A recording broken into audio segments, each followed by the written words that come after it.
kami dari kelompok 5 dengan materi nefritis autoimun. Perkenalkan, nama saya Mutiara Adriani Putri Siga, NPM 19820075 kelas C. Perkenalkan, nama saya Frederika Karina Yubilia Vitus, NPM 19820074 dari kelas C. Perkenalkan, nama saya Hendrikus Geraldo Sawan, biasa dipanggil Geral, NPM 198200076. Selamat menyaksikan. Penyakit lupus atau Systemic Lupus Erythematosus atau SLE merupakan penyakit autoimun yang dapat menyerang berbagai organ tubuh. Pada kesempatan kali ini, kita akan membahas mengenai tanda, gejala, dan kriteria diagnosis dari penyakit lupus. Penyakit lupus telah lama dikenal di dunia kedokteran. Dahulu, penyakit ini dikenal karena gambaran lesi di kulit, sehingga oleh Rogerius pada abad ke-13 Masehi dinamakan penyakit lupus karena gambaran lesi di wajah yang mirip gigitan binatang serigala. Baru kemudian pada abad ke-19 dan awal abad ke-20 diketahui bahwa terdapat karakter atau sifat penyakit lupus sebagai penyakit sistemik sehingga dinamakan penyakit Systemic Lupus Erythematosus.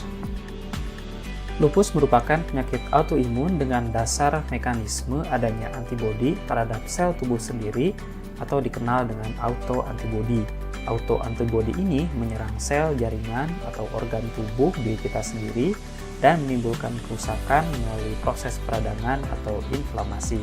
Autoantibodi yang dihasilkan spesifik terhadap organ tertentu sehingga gejala yang timbul dapat beragam dan bisa menyerupai banyak penyakit lain.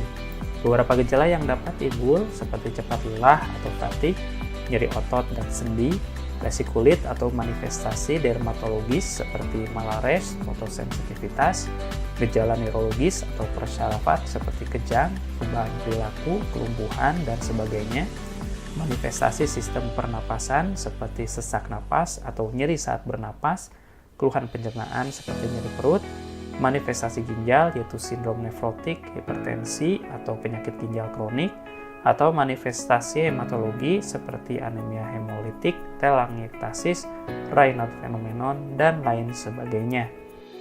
Dikarenakan penyakit lupus memiliki berbagai jenis gejala, maka para ahli kemudian menerapkan kriteria diagnosis atau sekumpulan syarat agar seseorang bisa dikatakan menderita penyakit lupus. Awalnya adalah kriteria ARA tahun 1997 yang kemudian diperbarui menjadi kriteria SLICC atau Systemic Lupus International Collaborating Clinics. Adapun SLICC membagi kriteria diagnosis ini menjadi dua, yaitu kriteria klinis dan kriteria imunologis. Seorang penderita dikatakan menderita penyakit lupus apabila terdapat minimal 4 kriteria di mana diantaranya harus terdapat kriteria klinis dan kriteria imunologis atau dari hasil biopsi terbukti gambaran nefritis lupus ditambah adanya antibodi antinuklir dan atau adanya anti-dsDNA. Kriteria dari SLICC ini menekankan pentingnya temuan imunologis karena lupus adalah entitas penyakit yang didorong oleh adanya autoantibodi. Jadi, selain adanya gejala klinis, juga harus terbukti adanya kriteria imunologis yang menandakan adanya proses terbentuknya autoantibodi. Oleh sebab itu, jika terdapat 4 gejala klinis, namun tidak ada satupun kriteria imunologis, maka belum dapat dikatakan menderita penyakit lupus. Adapun berikut ini akan dibahas mengenai kriteria klinis dan imunologis dari penyakit lupus menurut kriteria dari SLICC. Kriteria klinis dari lupus yang pertama menurut SLICC adalah lupus cutaneus, akut, dan subakut. Lesi akut bisa berupa malares dan fotosensitivitas. Malares adalah daerah kemerahan di pipi dan hidung berbentuk kupu-kupu. Lesi ini biasanya muncul dalam hitungan hari atau minggu. Selain kemerahan, penderita juga sering merasakan nyeri atau gatal pada lesi. Adapun fotosensitivitas disebabkan oleh paparan sinar ultraviolet. Sinar ultraviolet dapat merusak jaringan kulit. Jaringan kulit yang rusak ini dapat menjadi pencetus dari reaksi lupus. Lesi ini berupa makula atau kemerahan difus yang terjadi di daerah yang terpapar sinar matahari. Tipe lupus cutaneus akut berikutnya adalah lupus bullosa. Tandanya adalah muncul lenting pada kulit seperti lepuh. Lesi ini terjadi pada daerah yang sering terpapar sinar matahari. Terdapat pula lesi akut lain yaitu varian SLE dari toxic epidermal necrolysis. Adapun lesi subakut di kulit berupa lesi polisiklik anular atau psoriformis tanpa indurasi yang di atasnya bersisik kemerahan dan tidak tampak adanya jaringan parut. Tempat lesi ini biasanya juga berada di daerah yang terkena sinar matahari. Selanjutnya dari kriteria klinis lupus adalah lupus cutaneus kronik. Yang pertama adalah discoid lupus erythematosus. Lesi ini berwarna kemerahan atau merah muda dengan adanya jaringan parut. Paling banyak dijumpai terlokalisasi di wajah dan kulit kepala, serta dapat pula terdapat di badan. Bisa merupakan bagian dari SLE atau berdiri sendiri berupa discoid lupus, di mana terdapat penyakit lupus namun hanya terbatas pada kulit saja. Kemudian lesi lupus cutaneus kronis selanjutnya adalah lupus erythematosus profundus atau panikulitis. Lesinya berupa indurasi atau nodul subkutan. Jenis manifestasi kulit ini cukup jarang ditemukan. Berikutnya adalah chilblain lupus erythematosus, di mana munculnya lesi ini dipengaruhi oleh lingkungan seperti perubahan suhu. Apabila diperiksa, lesi ini mirip frostbite atau gangren akibat suhu dingin. Manifestasi klinis berikutnya adalah ulkus yang terdapat di mukosa mulut atau hidung. Ulkus di daerah langit-langit atau palatum durum biasanya khas pada lupus dan kebanyakan tidak menimbulkan nyeri. Setelah itu adalah manifestasi lupus berupa kebotakan atau alopecia. Kebotakan yang dimaksud adalah daerah yang berupa bercak-bercak daerah kepala dengan jumlah helai rambut yang jarang. Biasanya merupakan gejala awal dari lupus, dan apabila penyakit lupus mulai terkontrol, rambut dapat tumbuh kembali. Namun, apabila terdapat lesi diskoid di daerah kepala, biasanya jaringan parut yang terbentuk dapat menimbulkan kebotakan yang permanen. Kemudian kita beralih ke manifestasi klinis lupus selanjutnya, yaitu sinovitis dan serositis. Sinovitis adalah radang pada selaput sinovial pada sendi. Masuk ke kriteria ini apabila menyerang atau bermanifestasi minimal 2 sendi atau lebih. Adapun yang ditemui adalah adanya pembengkakan atau efusi dari sendi.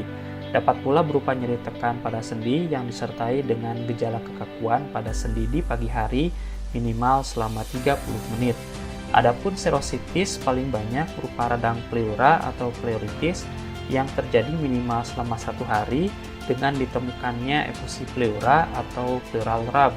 Adapun serositis lain adalah perikarditis pada jantung berupa nyeri perikardial, di mana khasnya adalah nyeri pada posisi rekumben atau sedikit berbaring dan membaik dengan posisi duduk tegak atau sedikit dimiringkan ke depan selama minimal sehari, atau ditemukannya episode perikardial atau perikardial rub serta adanya tanda perikarditis dari temuan EKG.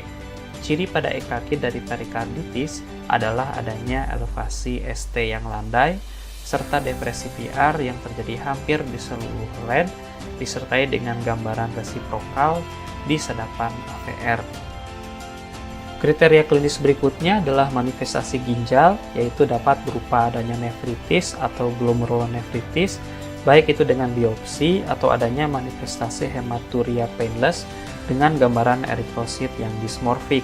Selain itu dapat pula berupa adanya proteinuria signifikan, yaitu minimal 500 mg dalam 24 jam yang diukur dengan pemeriksaan urin tampung 24 jam. Selanjutnya adalah manifestasi susunan saraf atau neurologis, bisa berupa adanya kejang, psikosis, atau perubahan perilaku, mielitis atau neuropati perifer. Baik adanya manifestasi ginjal atau neuropsikiatri dikatakan mengalami penyakit lupus yang berat sehingga memerlukan perlakuan dan terapi yang khusus. Selanjutnya adalah kriteria klinis berupa manifestasi hematologi. Untuk kriteria klinis hematologi adalah sebagai berikut: anemia hemolitik autoimun atau AIHA, trombositopenia dengan trombosit kurang dari 100.000 mm3, leukopenia yaitu leukosit kurang dari 4.000 sel per mikroliter, atau limfofenia dengan hitung limfosit absolut kurang dari 1.000 sel per mikroliter. Setelah manifestasi klinis tadi, selanjutnya adalah manifestasi imunologis. Manifestasi imunologis ini merupakan bukti adanya autoantibodi yang menyertai atau mendasari terjadinya manifestasi klinis dari lupus. Adapun manifestasi imunologis ini adalah sebagai berikut. Yang pertama adalah tes ANA positif, di mana pembacaan dan interpretasinya dapat disimak pada tautan di kanan layar atas atau pada bagian deskripsi di bawah dari video ini. Kemudian adanya kenaikan kadar dari anti-dsDNA, antifosfolipid positif, yaitu jika terdapat hasil dari salah satu berikut ini. Pertama, lupus antikoagulan positif. Yang kedua, tes positif palsu dari tes rapid plasma reagin. Yang ketiga, kadar plasma antikardiolipin baik IgG, IgM atau IgE yang sedang atau tinggi. Dan yang keempat, positif akan adanya anti-2 glikoprotein baik IgA, IgG atau IgM. Kemudian setelah antifosfolipid, tes KUMS yang positif walaupun tanpa adanya IHA, komplement C3 C4 yang rendah, serta anti-SM yang positif. Baiklah, sampai juga kita di akhir dari video ini mengenai tanda dan gejala serta kriteria diagnosis dari penyakit lupus atau SLE. Systemic lupus erythematosus. Okay, we totally got this. Systemic is easy and refers to affecting multiple organs in the body. Erythematosus means reddening of the skin. Alright. Lupus is Latin for wolf, so affects multiple organs, wolf, reddening of the skin. Not exactly. The modern use of lupus usually refers to a variety of diseases that affect the skin, which was possibly originally used since these diseases resemble a wolf bite on the patient's skin. Is that true? Who knows? At any rate, systemic lupus erythematosus, or SLE, sometimes just lupus, is a disease that's systemic and affects a wide variety of organs, but notably often causes red lesions on the skin. Alright, but how does lupus affect all these organs? Well, usually the immune system protects the body's tissues from invaders, but lupus is an autoimmune disease, which means that the immune cells start attacking the tissues they're supposed to protect. With lupus, essentially any tissue or organ can be targeted. And just like a ton of other autoimmune diseases, it's not completely clear why it develops. And like most diseases, it's the result of both genetics and the environment. Alright, so let's go over a specific scenario to show how this usually plays out. Let's say that this guy has susceptibility genes that make him susceptible to getting lupus. And he's exposed to UV radiation in sunlight, which we know is an environmental risk factor for lupus. Well, given enough UV rays, think like sunburn, the cell's DNA can become so badly damaged that the cell undergoes programmed cell death, or apoptosis, and it dies. This produces these tiny apoptotic bodies and exposes the insides of the cell, including parts of the nucleus, like DNA, histones, and other proteins, to the rest of the body. Well, those susceptibility genes specifically have an effect on this person's immune system, such that their immune cells are more likely to think that these are foreign, or antigens. And since they're from the nucleus, we call them nuclear antigens. And those immune cells try to attack them. Not only that though, susceptibility genes also cause this person to have less effective clearance, essentially meaning that they aren't as good at getting rid of these apoptotic bodies, and so they end up having more nuclear antigens floating around. This means that B cells might swing by, see them, and start the production of antibodies against these pieces of nucleus, which are called anti-nuclear antibodies. And these guys are present in almost all cases of lupus. Alright, so those anti-nuclear antibodies bind to the nuclear antigens, forming antigen-antibody complexes. These complexes can get into the blood and then drift away and deposit or stick to the vessel wall in all sorts of different organs and tissues, like the kidneys, the skin, the joints, and the heart. Deposited complexes then initiate a local inflammatory reaction, which causes damage through the activation of the complement system, which, after a huge cascade of enzyme activation, leaves cell membranes with channels that let fluid and molecules go in and out all willy-nilly, causing the cell to burst and die. Usually, though, you'd want this to happen to a foreign cell or an infected cell, not healthy cells. When tissues become damaged as a result of these immune complexes, it's known as a type 3 hypersensitivity reaction. UV radiation isn't the only way to damage cells, though, right? It therefore isn't the only trigger that's thought to be associated with lupus. Other potential triggers that have been associated with lupus include cigarette smoking, viruses, bacteria, use of certain medications like procainamide, hydralazine, and isoniazid, as well as sex hormones, particularly estrogen, which might be partly why lupus is more common in women, especially considering it's about 10 times more common in women than men during reproductive years, but only about 2 or 3 times more common in childhood or past the age of 65. Okay, as a quick recap, the model that's generally thought to be what leads to the symptoms of lupus starts with some environmental trigger, which damages cells and causes apoptosis and the release of nuclear antigens. At this point, the genetic components come in, and the person likely has certain genes that make them not so good at clearing these apoptotic bodies and nuclear antigens. So you end up with a lot of nuclear antigens floating around. In combination, they probably also have genes that cause their immune cells to recognize these nuclear antigens as foreign, which initiates an immune response, creates anti-nuclear antibodies that bind to the antigens and then float around and deposit in various tissues, which causes inflammation. These deposits and inflammation seem to be the cause of most of the symptoms of lupus, which remember is a type 3 hypersensitivity reaction. Many patients, though, also develop antibodies targeting other cells, like red and white blood cells, and molecules like various phospholipids, which can mark them for phagocytosis and destruction, leading to additional symptoms. And this is considered a type 2 hypersensitivity reaction, although it isn't fully understood why some of these antibodies targeting specific cells and molecules develop. So the classic presentation of lupus is fever, joint pain, and a rash in a woman of childbearing age. But the actual diagnosis is difficult because it can affect a variety of people of different genders and ages, and there are also a wide variety of symptoms. There are general symptoms like fever and weight loss, as well as specific symptoms depending on the specific organ system being affected and damaged. In fact, it's so unpredictable that a diagnosis is given only when 4 or more of 11 diagnostic criteria are met. The first few have to do with the skin and often happen to sun-exposed areas. The first is a malar rash, meaning a rash over the cheeks that spares the nasolabial folds, sometimes just called a butterfly rash, and this appears after sun exposure.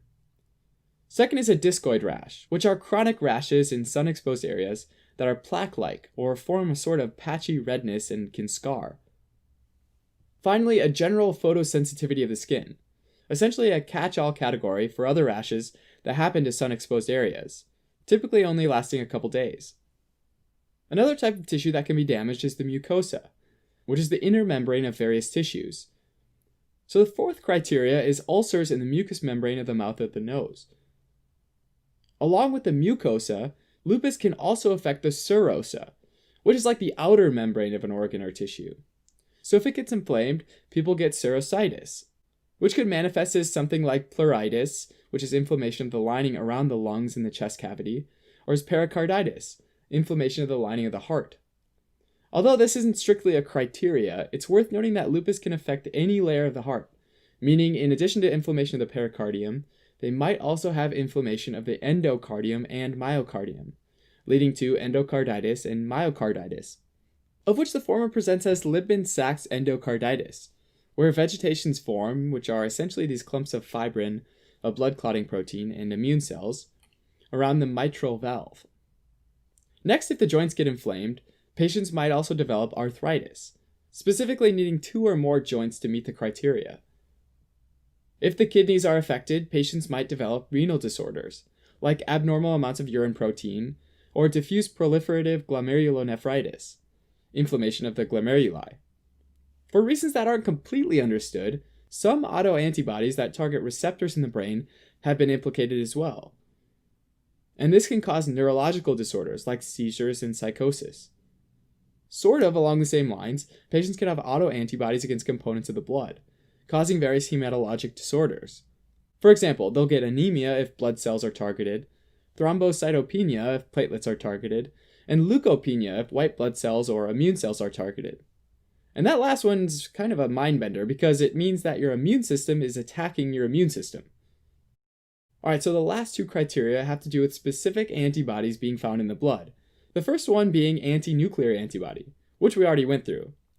Now, a large proportion of patients with lupus have these, meaning this test is very sensitive.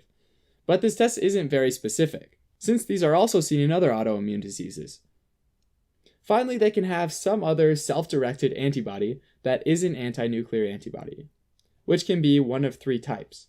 It could be anti-Smith, which is an antibody against small ribonucleoproteins, or it could be anti-dsDNA, which is against double-stranded DNA, and is often seen more during periods of active disease. And these two are relatively specific for lupus. A third type of antibody, though, is anti-phospholipid antibody, which is actually usually against proteins that are bound to the phospholipids, and is less specific for lupus, meaning that it can pop up in other situations. There are three types of antiphospholipid antibodies. Anti-cardiolipin, which can cause a false positive test for syphilis, since anti-cardiolipin antibodies are also sometimes involved in syphilis. The other two are lupus anticoagulant, also known as lupus antibody, and anti-beta-2 glycoprotein 1. Sometimes, because of these, patients will develop antiphospholipid syndrome, where the antiphospholipid antibodies cause a hypercoagulable state, meaning they're more prone to developing clots and having complications like deep vein thrombosis, hepatic vein thrombosis, and stroke. These patients often end up needing lifelong anticoagulation therapy. So lupus is characterized by periods of flare-ups and periods of remittance. So treatment is often aimed at preventing flares or limiting how severe they are when they do happen. To help prevent flares, some patients might have to avoid sunlight exposure with hats or long-sleeve clothes. To reduce severity of flares, corticosteroids might be used to help limit the immune response. And finally, if symptoms are really severe, certain immunosuppressive drugs might be used.